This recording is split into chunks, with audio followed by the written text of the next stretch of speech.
Anyone who likes use of water, fishing, boating, kayaking, paddle boarding, crabbing. We have property in Charleston, South Carolina that's tidal creek, marsh, and deep water. Hi, my name is Gary Rochelle. I'm a realtor in Charleston area, and I want to talk a little bit about docks.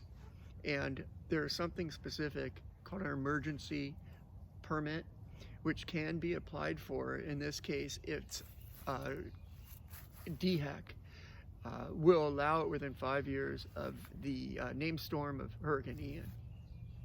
The benefit of one of these permits is it's less expensive and it's quicker to get than what is called a critical area permit, which is the normal or traditional permit that you would get for damage to a dock.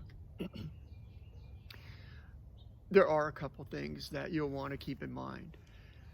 One, go to the DHEC website in South Carolina and search for the emergency hurricane permit. That will give you all the facts. At this time, what DHEC has told me is there's a 5-year window that you want to apply for this. Now, if you don't get work done before that, you can request an extension, and it's up to them if they're going to grant it or not. No guarantees. Those are a couple things you can do if you're looking at property or you want to talk more about docks, about water property, about permitting. Let me know. Again, my name is Gary Rochelle, realtor in Charleston, South Carolina. Thank you. If you have any questions or comments, just leave them below. Have a great day.